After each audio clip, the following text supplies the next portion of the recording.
ደረጃ ለአንዳንድ ጥያቄ ተፈልጎ ነበር። በምን ጉዳይ? በመኖሪያ ቤት ውስጥ አንድ ወጣት ከገባ በኋላ ሰረጣ ቀርቷል። እናማ ልጁ ላይ ወንጀል ተፈጽሞ ሊሆን ስለሚችል እሱን በሚመለከት አንዳንድ ምርመራዎችን እያደረኩ ነው። ወደ መምሪያ ልትወስደን ትችላለህ? በትክክል እቤት ገብቶ አንዳንድ ነገሮችን ጨርሶ መምጣት የሚፈልጉ ከሆነ እዚህም ጠብቁታል። አመሰግናለሁ። ፖሊስ ይዞ ነው የመጣው። ፖሊስ ይዞ መጣ። አባዬ ልታሰር ነው በቃ። አባዬ አንተ እኮ ምንም ነገር አያቅተም አባዬ። ብቻ ከዚህ ብቻ አውጣ። ቆይ ከህግ ማምለጥ ይቻላል ብዬ እንዲሞት ግን ያደረጉት እንግዲህ አባዬ። ቆይ እኔ ከመሞት እሱ ቢሞት አይሻልም አባዬ? ስለዚህ ወንጀል ሰርተሻል። የተፈራው ሆኗል። አርጁን ቤት ድረስ ፖሊስ ይዞ በመጣው መሰረት አቤጌል እና የሚመለከታቸው ሁሉ ለጥያቄ ፖሊስ ጣቢያ ቀርበው ነበር። ሰላም እንደምን አላችሁ? ውድና የተከበራችሁ የዚህ ቻናል ቤተሰቦች በያላችሁበት ምድር ጫፍ ሰላም ጤና ትሆኑ ዘንድ ተመኘን። ወደዚህ ቻናል እንኳን በደህና መጣችሁ እያልኩ በዚህ ቪዲዮ የዳጣ ድራማን ነው ይዘን የመጣ ነው። ቪዲዮን እስከ ፍጻሜ በማየት አብራችሁ እንድትቆዩ በአክብሮት ጋበዝን። ለዚህ ቻናል አዲስ ከሆናችሁም ሰብስክራይብ በማድረግ ቤተሰብ እንድትሆኑን አክብሮታዊ ግብዣችንን አቀረብን። ቪዲዮን ላይክ፣ ሼር በማድረግ እንድታበረታቱን ስልም በትህትና ጠየኩ። እነሆ የተፈራው ሆኗል። በደስታ ዋዜማ ያልተጠበቀ ነገር ተፈጥሯል። የሟች ጓደኛ አርጁን በዛተው መሰረት ክስ መስርቶ እቤት ድረስ ፖሊስ ይዞ መጥቶም ነበር።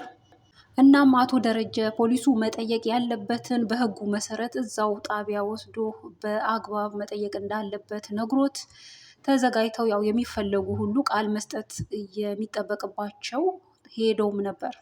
ይህ ወንጀል ሲፈጸም ማለትም ነገሩ ክስተቱ በተፈጠረ ጊዜ ዳጣ በቤት አልነበረችም፣ አዲሷ ሰራተኛም በቤት አልነበረችም፣ እንዲሁም ደግሞ ዘበኛውም ጭራሽ በዛን ጊዜ አልተቀጠረም ነበር። በጊዜው የነበሩት አቤጌልን ጨምሮ እህቷ ውሃ፣ ናታንና እንዲሁም ደግሞ እናትና አባት ያው ጉዳዩ ከተፈጸመ በኋላ ማለትም ወንጀሉ ከተከናወነ በኋላ ያው እናትና አባትም ደርሰው ተመልክተው እንደነበር የምናስታውሰው ነው። ስለሆነም ለጥያቄ ስለሚፈለጉ እነሱም ጭምር ሄደው ነበር። ያው ታናሽ እህት ውሃ እሷም ጭምር ለፖሊስ ቃለ መጠይቅ ገብታም ነበር።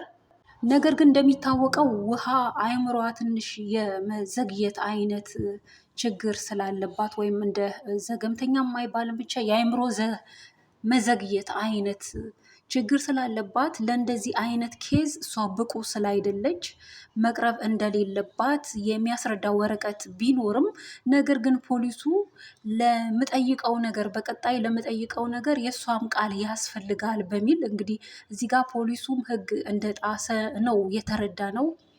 እናም በቅድሚያ ውሃንም ከጠየቀ በኋላ ያው ውሃ እየዘበራረቀች ቢሆንም በጊዜው የሆነውን እሷም ጭምር ያደረገችውን ነገር ቃል በቃል ለፖሊሱ ነግራውም ነበር። እየፈራችን ቢሆን ያው ፖሊሱ በጥበብ በማስፈራራት በማታለልም በማባበልም ሂደት የተደረገውን የሆነውን ሁሉ ሲጠይቃትም ነበር። እሷም ያደረገችውን እህቷም ያደረገችውን ልጁ የሆነውን ነግራ እስከምታውቀው ድረስ ያለውን ፓርት ነግራው ነበር። በመቀጠልም ያው እህቷ ዋናዋ ተፈላጊዋ እህቷ አቤጌል ገብታ ገና ፖሊሱ ጥያቄ እየጀመረ እየጠየቃት እያለ እሷም ሳትፈራ በጥያቄ ስታፋጥጠው ነበር። ምክንያቱም ውሃ ለእንደዚህ አይነት ጥያቄ ብቁ እንዳልሆነች ካለባት ችግር የተነሳ ይህ ደግሞ በአንቀጽ አስረግጬ ልነግርህ እችላለሁ ያደረግከው ነገር ትክክል አይደለም ብላ ስትጠይቀው ስታፋጥጠውም ነበር።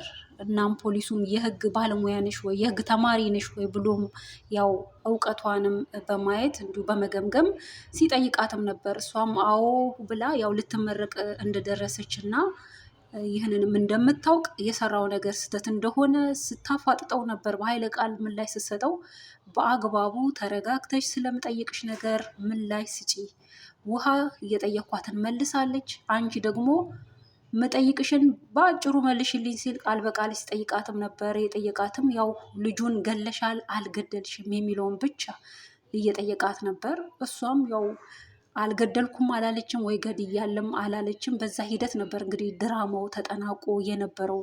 እናም አቤጌል እዚህ ጋር አልገደልኩም ብላ ብትል በቀጣይ ምርመራው እየተከናወነ በሄደ ቁጥር እውነቱ መውጣቱና እሷ መግደሏ መታወቁ አይቀርም። ምክንያቱም እሷም ህሊናዋ ራሱ ከዚህ በላይ ሸሽጎ ይህን እውነት ማቆየት እንደማይችል ነው ያው የፈለገችው አባቷ እንዲያድናት ባለው ስልጣን ወይ ደግሞ በአባትነቱ በገንዘብም ሊሆን ይችላል፣ ወይ ደግሞ በእሷ ቦታ እሱ ጥፋተኛ እንደሆነ አድርጋ ሆኖም እጅ እንዲሰጣትም ሁሉ ፈልጋ ነበር።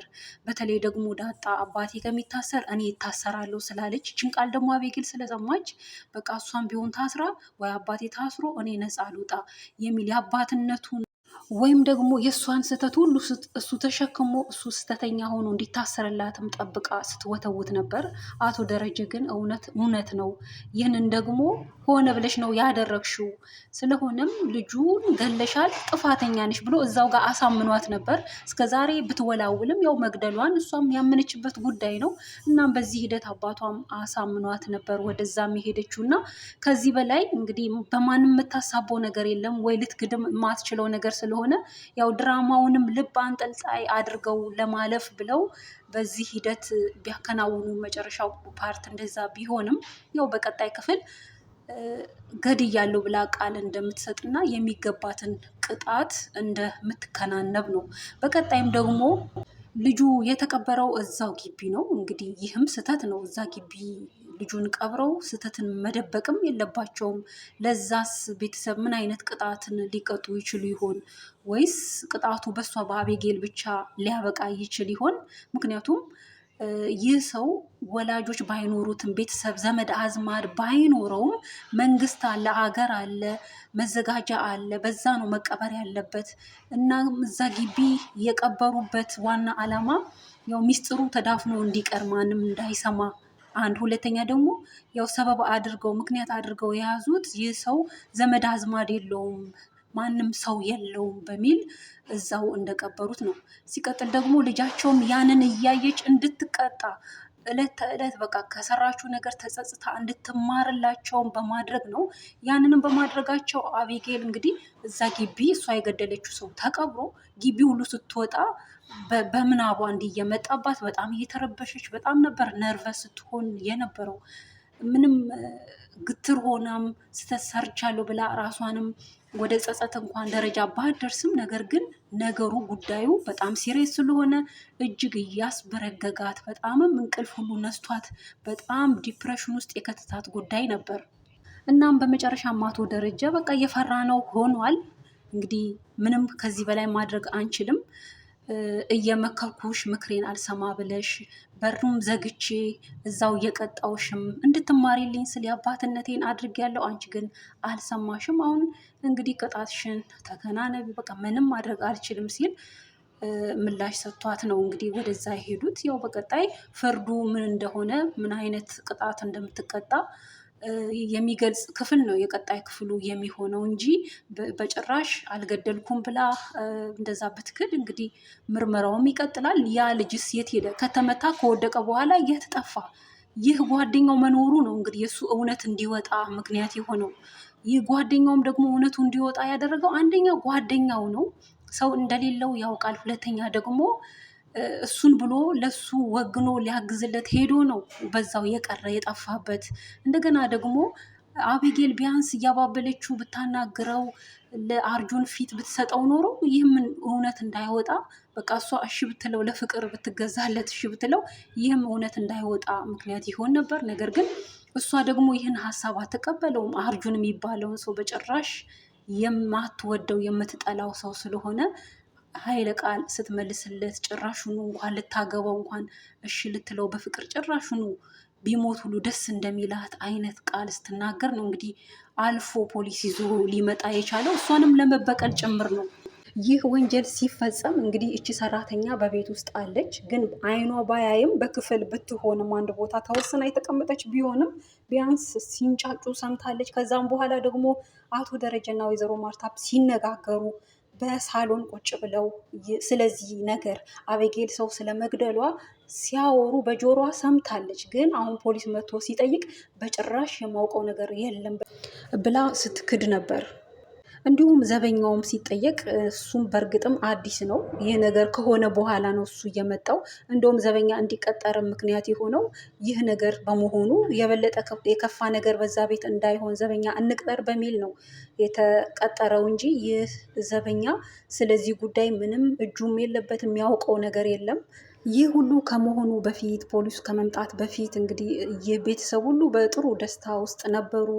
የ25ኛ ዓመት የትዳራቸውን ቀን በማስመልከት ጥሩ የፌሽታ ጊዜ ነበራቸው እና በጣም ሰለብሬት እያደረጉ ያለ እንዲሁም አቶ ደረጀ ደግሞ የሚፈልገውን ስጦታ ለባለቤቱ እያበረከተላት፣ ሌሎቹም እንዲሁ እያበረከቱ በስተመጨረሻም እንግዲህ ወይዘሮ ማርታ ባለቤቴ ቃል እንድትገባልኝ ፈልጋለሁ፣ ቃሏን እንድታድስልኝ ፈልጋለሁ በእናንተ ፊት ሲል ነበር። እናም ስህተት እንደሰራ ውስጡ ስለሚያውቅ ከወዲሁ ቃል ሊያስገባት ፈልጎ ሲጠይቃትም ነበር። እሷም ደግሞ በስተርጅና ደግሞ ምን አይነት ስህተት ልንሰራ ነው?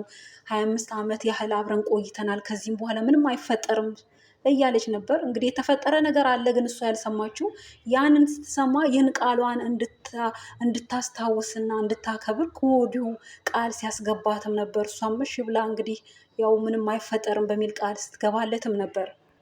ለዛም ደግሞ እንግዲህ በዛ የታደሙትም እነ ዳጣ፣ ናታን፣ ሌሎቹም ጭምር ሲያበረታቱና አዎ ቃል ግቢለት እያሉ ሲገፋፉም ነበር። በዚህ ቪዲዮ የተመለከትነው ያዘጋጀነውም ይህን ይመስላል። ቀጣዩንም ክፍል በቀጣይ ይዘን እንቀርባለን። ቪዲዮን በማየት እስከ ፍጻሜ አብራችሁን እስካሁን ስለቆያችሁ ከልብ እያመሰገንኩ የእናንተንም ሀሳብ አስተያየት በኮሜንት እንድታሰፍሩ ስል እየጠየቅኩ እንድታበረታቱንም ስል በድጋሚ እያሳሰብኩኝ በዚሁ ተለየው። በያላችሁበት ሰላማችሁ ብዙ ትርፍርፍ ይበል። ደህና ሁኑልን። ባይ ባይ።